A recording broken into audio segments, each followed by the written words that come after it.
और आज हम पढ़ेंगे क्लास 6 की एनसीईआरटी का सेकंड चैप्टर का दूसरा लेक्चर। और अभी तक हमने 3 क्लासेस हमने किए हैं, जिसमें 2 क्लासेस में हमने पहला चैप्टर और एक क्लास हमने सेकंड चैप्टर का किया था। तो आइए स्टार्ट करते हैं सेकंड चैप्टर का दूसरा लेक्चर, और ये आज कंप्लीट हो जाएगा। उसके बाद हम नेक्स्ट लेसन पे चलेंगे। तो चलिए स्टार्ट करते हैं। पूरा स्थल, पूरा स्थल क्या होता है, इस पे हम बात करते हैं। पूरा स्थल उस स्थान को कहते हैं जहां औजार, बर्तन, इमारतों जैसी वस्तुओं का अवशेष मिलते हैं।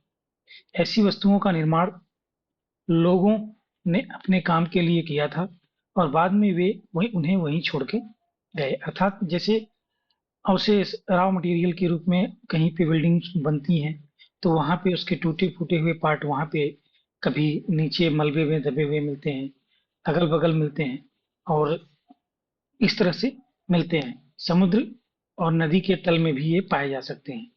पूरा स्थल के बारे में डिटेल पढ़ेंगे अगले अध्याय में। तो आइए हम देखते हैं पाषाण औजारों का निर्माण। पाषाण औजारों का निर्माण प्रायः 2 तरीके से होता है। पहला देखिए, ये चित्र में दिखाया गया है, जैसे पत्थर से पत्थर को तोड़ना। जैसे कोई पत्थर का एक हमने टुकड़ा लिया और उसका कोई बढ़ा हुआ भाग है, तो हम दूसरे पत्थर के टुकड़े से उसे तोड़ के उसे थोड़ा पैना बनाते हैं, नोकीला बनाते हैं। तो इस तरह से पहला तरीका तो ये हुआ कि पत्थर से पत्थर का टकराना। दूसरा तरीका ये हुआ कि दबाव सल्क तकनीक इसमें कहा जाता है।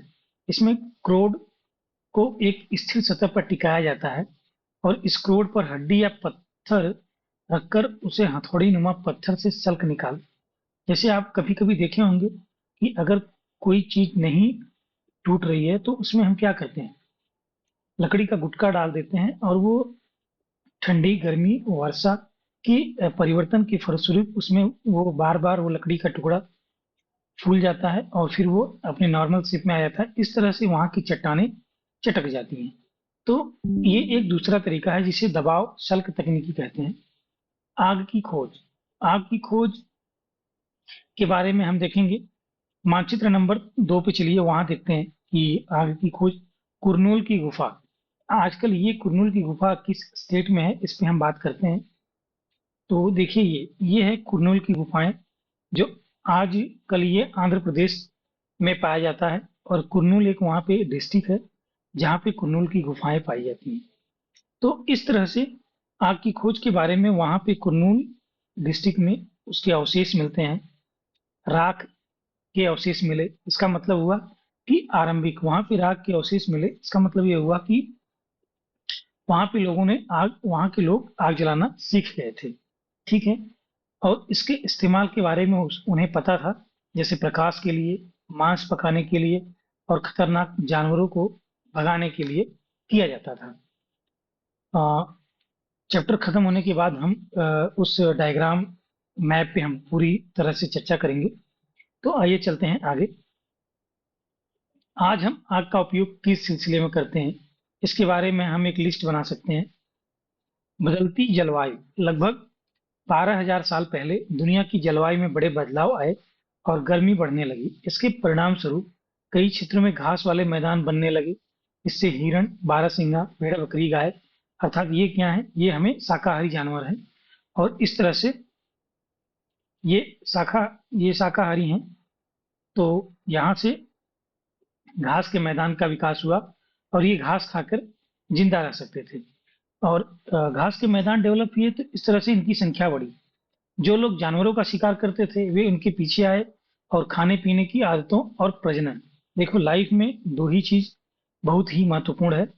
एक होता है खान पान और एक होता है सेक्सुअल रिप्रोडक्शन। अपनी प्रोजननी को एक जनरेशन से दूसरे जनरेशन में जानने के लिए रिप्रोडक्शन बहुत ही जरूरी है। चाहे वो कोई भी जानवर हो, यूनिसेक्सुअल हो, यूनिसेलुलर हो, मल्टी सेलुलर हो, या फिर एलगी हो, या फिर बैक्टीरिया हो, उन्हें अपनी प्रोजनी को बढ़ाने के लिए रिप्रोडक्शन करते ही करते हैं।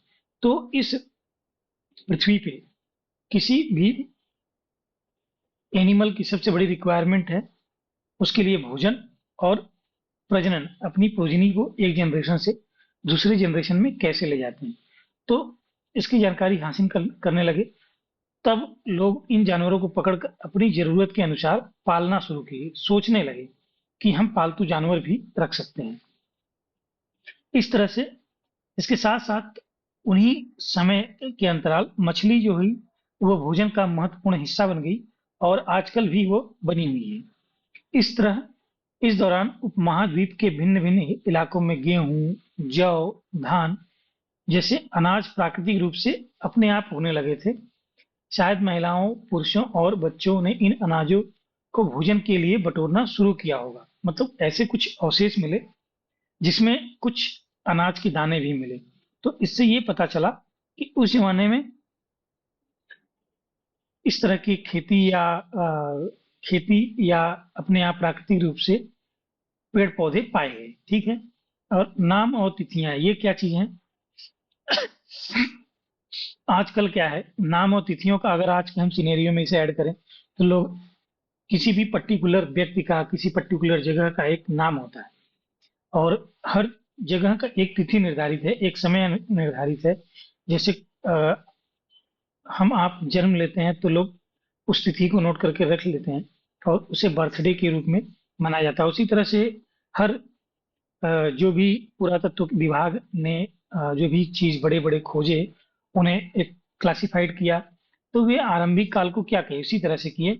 आरंभिक काल को उन्होंने पूरा पाषाण काल कहा और इसे दो शब्द यानी पूरा यानी प्राचीन शब्द और पाषाण यानी पत्थर से बना।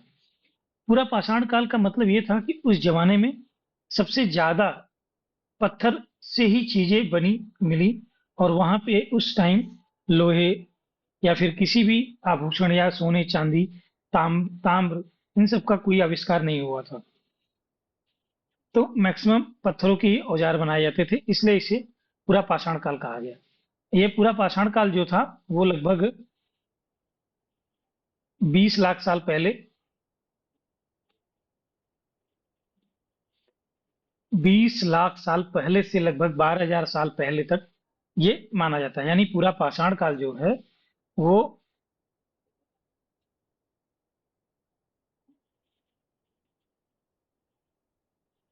मतलब 20 लाख साल पहले।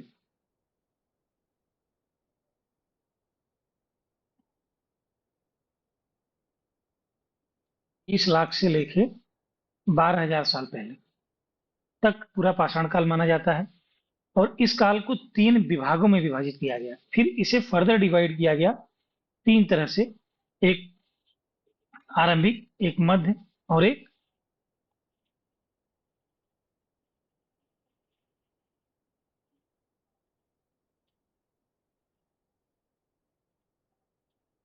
फिर तीन भागों में डिवाइड किया गया, आरंभिक, मध्य और उत्तर पूरा पाषाण काल।